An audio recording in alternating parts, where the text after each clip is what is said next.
오산이었어. 지금 지정학계에서 회자되고 있는 단어입니다. 이스라엘이나 미국 혹은 양쪽 모두에서 이 연합이 이란 내에서 정권 교체를 이끌어낼 수 있다고 판단했습니다. 그렇게 해서 또 다른 걸프전이 벌어지게 되었고, 또한 지금까지 성공하지 못한 이유이기도 합니다. 실제로 그 주장을 뒷받침하는 내부자의 증언이 담긴 뉴욕타임스 기사가 있습니다. 이것은 러시아의 우크라이나 침공이 어떻게 시작되었는지와 비교되고 있으며, 왜 비공식적으로 혹은 곧 파키스탄에서 평화회담이 열릴 수도 있고 열리지 않을 수도 있는지 설명하는 데 도움이 됩니다. 네, 오늘 저희는 지금까지 관찰한 사건들에 대해 왜 그것이 그럴듯한 해석인지 충분한 시간을 들여 설명할 예정입니다. 기뻐하세요. 선도 있고 이것저것 다 있습니다. 하지만 이 이론을 뒷받침하기 위해 제시된 핵심 증거는 사실 아무것도 증명하지 못하는 증거입니다. 그리고 그 논리적 오류는 언제나 그렇듯 전쟁이 왜 일어나는지에 대한 근본적인 오해에서 비롯됩니다. 모두 함께 따라해보세요. 협상 실패. 협상 실패가 답입니다. 그리고 그 이유는 시위의 위협이 높거나 낮기 때문이 절대 아닙니다. 그래서 오늘은 전쟁으로 이어졌을지도 모르는 정보 실패와 지금까지 정권 교체가 일어나지 않은 것이 잠재적인 근본적 실수를 나타내는 약한 지표에 불과한 이유를 살펴보겠습니다. 추정되는 오산부터 시작해 봅시다. 여기서 대부분의 사실 보도는 앞서 언급한 뉴욕타임스 기사에서 나온 것이지만 저는 사회과학자로서 저만의 주의사항도 덧붙이겠습니다. 주요한 사실은 이스라엘 정보기관 모사드의 수장인 데이비드 바니가 전쟁이 시작되면 며칠 만에 이란 국민들이 정부에 맞서 봉기할 수 있다고 믿었다는 점입니다. 이스라엘 총리 베냐민 네타냐후도 이에 동의했고 도널드 트럼프를 설득하기 위해 나섰습니다. 미국 정보기관도 미군도 그렇게 자신감이 있지는 않았습니다. 보고서에서는 명확하게 설명되지 않았지만 우리가 곧 설명할 수 있을지도 모르는 이유로 트럼프는 그 계획에 동의했습니다. 전쟁은 아직 그런 결과를 내지 못했어요. 이것은 거리에서의 일반적인 시위뿐만 아니라 쿠르드 무장단체로부터 더 조직적인 저항이 일어날 수 있도록 이란 북서부에서 이란의 보안군을 약화시키려는 노력에도 해당됩니다. 이제 연합 내에서 좌절감이 퍼지고 있습니다. 네타냐후와 모사드가 부정확한 평가를 전달한 데 대한 불만입니다. 트럼프와 네타냐후가 전쟁을 주도한 데 대한 불만입니다. 또 어쩌면 양측 모두 현장에서 위험을 감수하지 않은 잠재적 시위자들에게도 불만을 품고 있을 수 있습니다. 아이러니하게도 이스라엘과 미국 모두 현장에서 위험을 감수하지 않고 있습니다. 주요 보고서와 다른 보고서들에서 공통적으로 드러나는 점은 미국 정보기관이 상황을 일관되게 비관적으로 평가했다는 것입니다. 미국은 결국 전쟁을 시작했습니다. 이를 염두에 두고 진행하겠습니다. 좋습니다. 이 문제에 대한 보고는 모두 다뤘습니다. 이제 상황을 더 잘 해석하려면 이론적인 부분으로 넘어가야 합니다. 기본적으로 오랫동안 시청해 오신 분들은 이것이 사적 정보 협상 문제라는 것을 바로 알아차릴 것입니다. 이제 그 개념의 기본 내용을 설명하겠습니다. 위기 협상 이론이 처음이시라면 제가 보조 채널에 이 주제에 대한 긴 소개 영상을 올렸다는 것을 기억해 주세요. 시간이 나시면 그 영상을 시청해 보시는 것도 좋겠습니다. 이란의 영토를 이슬람 공화국과 미국 사이의 정치적 의견 불일치의 100%를 나타내는 것으로 개념화해 봅시다.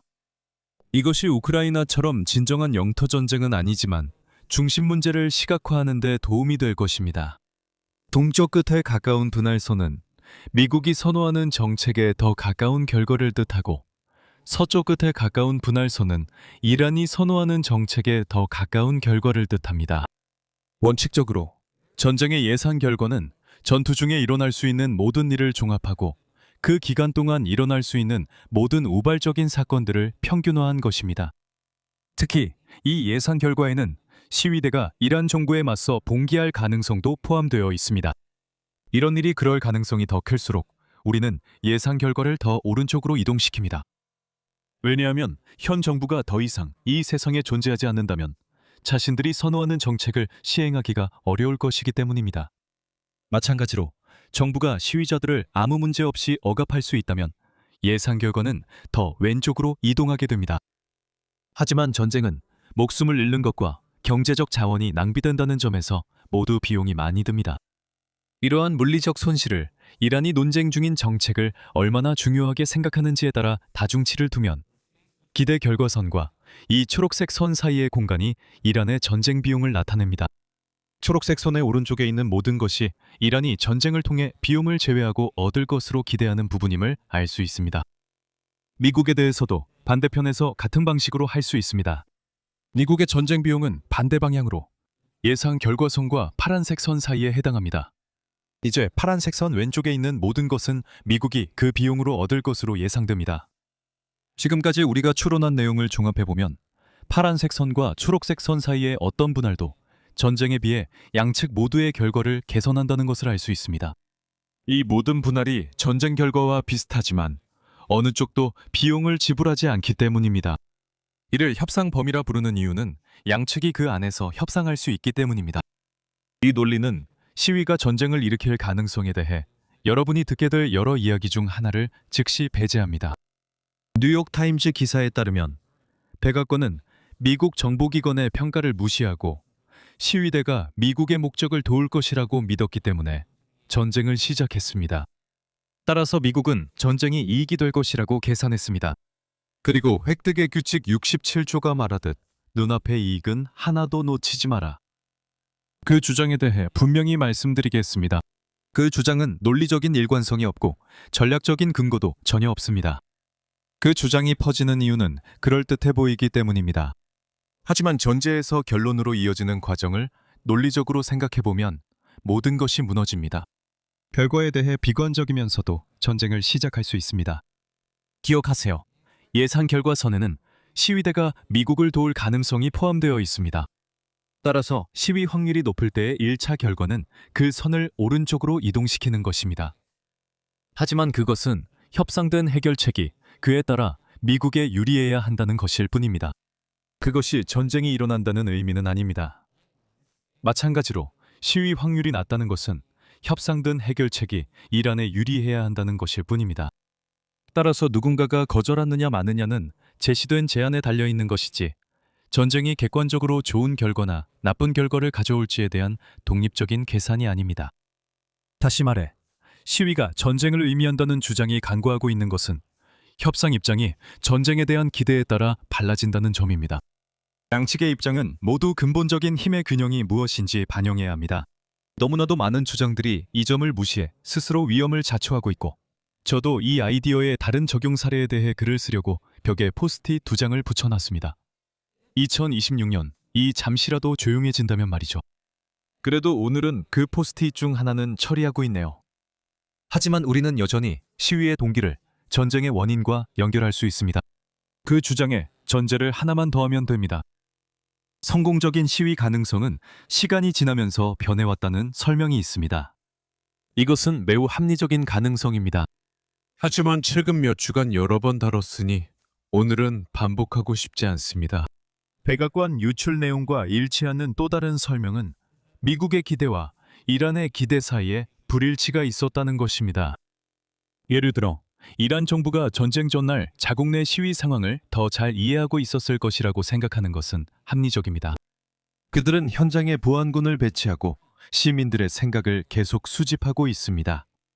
미국도 어느 정도 정보를 얻지만 거리와 지역적 지식 한계로 불완전하고 불분명할 것입니다. 결국 이란 정부가 시위에 대해 충분히 강경한 조치로 탄압하여 모든 반대 세력의 의지를 꺾었다는 사실을 알고 있는 상황에 처할 수도 있습니다. 미국의 지원이 있어도 그들은 다시 거리로 나서길 꺼릴 것입니다. 한편 이란에서 나오는 첩보는 더 낙관적일 수도 있습니다. 네, 강경 진압으로 사람들이 다시 집으로 들어갔습니다. 지금은 그렇습니다. 하지만 근본적인 감정은 여전히 남아있고 미국의 개입이 일부 더러운 일을 처리해준다면 그 감정은 폭발할 것입니다. 문제를 시각화하자면 미국은 협상의 범위가 이쪽에 있다고 믿는 것과 같습니다. 정보기관들은 이 평가가 틀릴 수도 있다고 인정하지만 이것이 그들의 최선의 추정입니다. 반면에 이란은 상황의 현실이 이렇게 보인다는 것을 알고 있습니다. 결과적으로 미국은 협상 테이블에서 많은 것을 요구하겠지만 이란은 굳건히 버틸 것입니다. 이렇게 전쟁이 발생합니다. 비공개 정보로 각 당사자가 전쟁 결과를 다르게 기대하게 됩니다.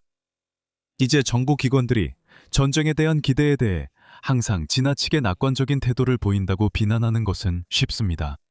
그리고 분명히 이란 전쟁과 동시에 그 논리가 작동했던 또 다른 대표적인 사례가 있습니다.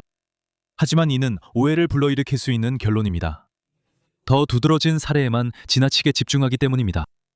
정보기관들이 제대로 일을 할 때 우리는 전쟁이 일어나는 것을 보지 못합니다. 결국 당사자들이 협상 범위에 대해 합의가 있다면 그들은 단순히 합의를 이끌어내야 합니다. 우리가 살고 있는 혼란스러운 세상을 보면 이 점이 이해되기 어렵다는 것도 압니다. 하지만 대부분의 국가는 대부분의 시간에 다른 국가들과 평화롭게 지냅니다. 방금 제가 설명한 것과 같은 정보기관의 판단 실패는 예외적인 경우입니다. 또한 정보기관들이 불필요하게 비관적일 때도 전쟁이 일어나지 않는다는 것을 볼 수 있습니다. 미국은 협상 테이블에서 아주 적은 것만 요구할 것입니다. 이란은 실제로 상황이 불안정하다는 것을 알면서도 미국이 왜 더 공격적으로 행동하지 않는지 약간 혼란스러워할 것입니다. 하지만 이란은 주어진 제안을 마다하지 않고 제안받은 것을 받아들일 것이며 이 경우 미국이 큰 양보를 한 제안을 받게 됩니다. 이런 상황에서 전쟁이 발생하는 경우는 정보기관이 지나치게 낙관적이고 그 과도한 낙관주의를 전장에서 직접 확인하기 전에는 검증할 방법이 없을 때입니다. 이런 경우야말로 역사책이 여러 선반을 채울 만큼 많이 쓰이는 사례입니다. 저는 사회과학자로서 그런 사례들이 평균적이지 않다는 것을 알리기 위해 이 자리에 있습니다. 계속 진행하겠습니다. 불확실성의 결과로서의 전쟁은 즉시 중요한 함의를 드러냅니다. 이 경우 전쟁이 발생하기 위해 시위대의 성공에 대한 기본 기대치가 높을 필요는 없습니다. 저는 기대치의 차이를 크게 그려왔는데 이는 시각적으로 문제를 설명하는 데 도움이 되기 때문입니다. 실제로 중요한 것은 전쟁의 비용과 비교했을 때 국가의 기대치 차이가 어느 정도인가 하는 점입니다. 예를 들어 이 경우에 미국은 전쟁이 좋은 결과를 가져올 것이라고 꽤 비관적으로 보고 있습니다. 하지만 이란은 미국이 더 비관적으로 생각해야 함을 알고 있습니다. 이로 인해 전쟁이 발생하는데 이란이 협상에서 굉장히 완고하게 나오기 때문입니다. 미국은 협상 테이블에서 자신의 온건한 비관론을 반영해 많은 것을 요구하지 않을 것이지만 이란은 그 최소한의 요구조차도 거부할 것입니다. 이 점이 흥미로운데 외부 관찰자인 우리 입장에서는 전쟁의 결과만 보거나 심지어 유출된 정보 보고서를 본다고 해도 전쟁이 성공적인지 판단하기가 매우 어렵기 때문입니다. 예를 들어 트럼프 행정부가 미국 정보기관의 비관적인 보고서를 무시하고 대신 이스라엘의 설명에 근거해 지나치게 낙관적으로 행동했다는 결론을 쉽게 내릴 수 있습니다. 아마 사실이었을 수도 있습니다. 하지만 그 전쟁이 그렇지 않으면 말이 안 된다는 논거로 그 주장을 지지하는 것은 타당하지 않습니다. 즉, 행정부가 미국 정보기관의 말을 듣고 있었다면 전쟁은 일어날 수 없었을 것입니다. 미국 정보기관이 비관적일 땐 아닙니다. 다시 말하지만 비관적인 시각이 전쟁이 여기서 일어나는지 여부를 설명해 주지는 않습니다. 미국과 이란 사이의 기대치 차이가 중요한 겁니다. 보세요. 이 채널에서 제가 또는 우리가 모르는 게 많다고 여러 번 말하는 걸 들으실 겁니다. 이건 변명이 아닙니다. 저도 정말로 많은 것을 알고 싶습니다. 하지만 국제관계는 그렇게 작동하지 않습니다. 세상은 불투명한 곳이고 특히 허위 정보가 만연하고 점점 더 심해지는 시대에 제가 소셜미디어에서 보는 댓글들, 제 채널의 댓글까지 포함해서 우리는 논짐을 올바르게 하는 것이 중요합니다. 그래서 제가 여기 있는 겁니다. 비록 저도 이런 문제들에 대해 제 생각이 있지만 세상에 대한 편향된 시각을 드리기 위해 여기 있는 것은 아닙니다. 네, 저도 의견이 있고 개인적인 편견도 있습니다. 이런 것들이 정치인이 선의로 행동하는지 아닌지에 대한 제 생각에 영향을 미치죠. 하지만 저는 그런 것들에 대해 이야기하지 않습니다. 제가 집착하는 것은 논증의 논리적 타당성이기 때문입니다. 그게 전부입니다. 그게 제 일입니다.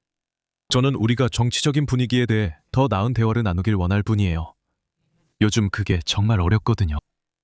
본론으로 다시 돌아가겠습니다.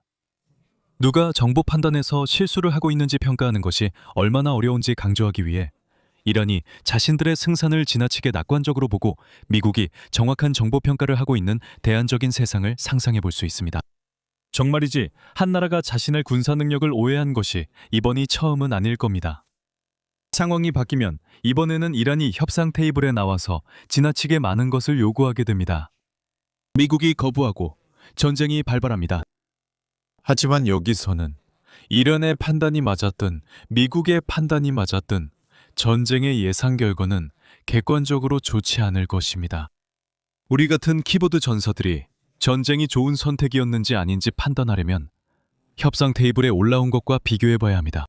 전쟁 결과 자체는 특별히 시사하는 바가 없습니다. 왜냐하면 그것만으로는 비교할 기준이 없기 때문입니다. 이 점을 말씀드리고 싶은 이유는 정보 상황을 다루는 많은 기사들이 여기서의 논리를 혼동하고 있기 때문입니다. 그들은 시위가 없었다는 점을 전쟁을 시작한 것이 실수였다는 분명한 증거로 들 것입니다. 그들은 실제 정보 보고서에 포함된 불확실성의 척도를 사용하는 대신 미국 정보기관이 시위가 일어날 것이라고 했다거나 이스라엘 정보기관이 시위가 일어날 것이라고 했다거나 하는 식으로 자주 주장합니다. 트럼프 행정부가 전쟁 목표에 대한 메시지를 바탕으로 전반적으로 봉기 가능성에 대해 비관적이었다고 믿을 만한 이유가 있습니다. 트럼프의 전쟁 선포 연설을 제외하면 정권 교체는 행정부가 피하려고 하는 주제입니다. 그리고 심지어 전쟁 선포 연설에서도 그것은 명확하게 제시된 목표라기보다는 이란 국민들에게 대한 제안이었습니다. 만약 그 가능성에 대해 비관적이라면 조심스럽게 말할 이유는 정권 교체가 공식적인 목표로 내세워졌지만 실현되지 않을 경우 정치적으로 보기 안 좋기 때문입니다. 반대로 행정부가 더 낙관적이었다면 정권 교체가 더 중심적인 공개 목표로 내세워져서 그 목적에 더 많은 지지를 모으는 역할을 했을 수도 있습니다. 그리고 지금 그들은 더 많은 지지를 원할 겁니다. 이번 전쟁은 미국 여론조사 역사상 전쟁 발발 초기에 가장 지지가 낮은 경우이기 때문입니다. 펜타곤과 국무부의 사람들 모두가 교육받는 역사적 관점 역시 이번 분쟁에 뛰어드는 것에 대해 전반적으로 회의적인 시각을 갖게 했습니다. 정권 교체를 위한 이 전략은 참고할 선례가 없습니다. 개입은 주로 기존 반란을 지원하는 형태로 이루어집니다. 보통 반란을 부추기려 하지는 않습니다. 우리는 처음부터 매우 값비싼 실험을 지켜보고 있었습니다. 어쨌든 언론의 논의에서 충분히 강조되지 않는 점은 미국의 신념과 이란의 신념을 비교하는 것입니다. 이 메커니즘이 전쟁을 일으키기 위해서는 그 비교가 반드시 필요함에도 불구하고 말이죠. 마지막으로 우리는 전쟁 종결에 대한 시사점에 대해 논의해야 합니다. 여기서의 일반적인 분석도 협상 실패의 미묘한 부분들을 놓치고 있습니다. 낙관적인 전망부터 시작해 봅시다. 만약 전쟁이 두 나라의 기대치 차이 때문에 발생했다면 그 기대치가 충분히 수렴되면 전쟁은 끝나게 됩니다. 그 시점에서는 계속 싸우는 것이 양측 모두에게 불필요한 비용만을 초래하게 됩니다.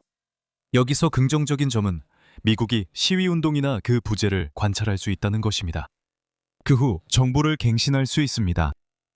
이것이 전쟁을 끝내기 위해서는 실제로 이전에 엇갈렸던 기대치들이 수렴되어야 한다는 점에 주목해야 합니다. 양측 모두 시위대의 근본적인 역학에 대해 같은 관점을 가지고 있다면 시간이 지나면서 자연스럽게 일어나는 변화들은 협상 범위를 단순히 이동시킬 뿐입니다. 이 변화들은 협상 마찰 해소에 큰 영향을 주지 않습니다.